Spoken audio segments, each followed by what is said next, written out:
Habang papalapit ang tuluyang pagbabawal ng mga pogo sa bansa alinsunod sa utos ni Pangulong Bongbong Marcos, isang pogo hub ang ininspeksyon sa Kawit, Cavite. Ayon naman sa DILG, mahigit 1,000 dayuhang pogo worker pa rin ang hindi nagpapa-downgrade ng kanilang visa. Balitang hatid ni Ivan Mayrina.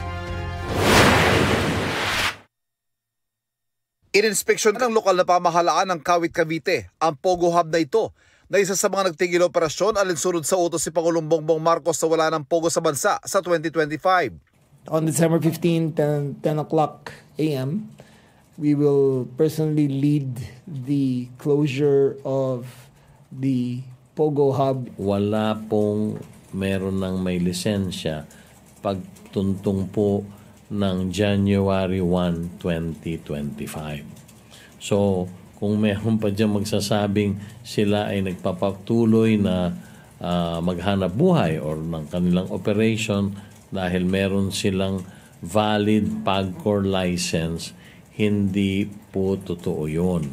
Sa tala ng Philippine Amusement and Gaming Corporation o PAGCOR, 42 internet gaming licensee at 18 service provider ang may lisensya na ideklara ni Pangulong Marcos sa kanyang zona na tutuldukan na ang mga pogo. Ngayon, 7 na lang ang natitira nag-ooperate. Kanselado na lahat ng lisensya pagsapit ng December 15 sa darating na linggo.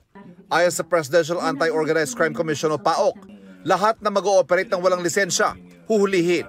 Inaasahan na raw na sa tuluyang pagbabawal sa mga pogo, susulpot ang mga guerrilla pogo o mas maliit na mga operasyon.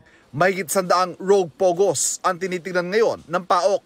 Mga dating pogo workers yan na nagsama-sama, tapos gumawa ng maliit na pogo hub o pogo operation sa isang bahay. Pwedeng ito ay sa isang apartment, pwedeng sa isang resort. 4 na ganitong operasyon ang tinatrabaho ng PAOK. Meron sa Mimaropa at meron din sa isang resort na pag-aari umano ng isang opisyal sa Gawing Norte. Ang nagsumbong daw, LGU. Nireport po niya na merong papasok sa kanya na grupo ng mga Chinese, about 1,000 of Chinese, na dala-dala na yung gamit nila. At inimbak na yon sa isang lugar at pinasakay ng local government. Nagplano sila. So, nakuha na nila sir yung mga gamit. Nandun ngayon sir sa kanila. At ibig sabihin talagang lumalayo na sila sa Metro Manila. Aatasan ng DILG ang mga local chief executives sa bantayan ng kanilang mga lugar para matiyak na walang illegal na pogo na makapag-ooperate sa kanilang nasasakupan.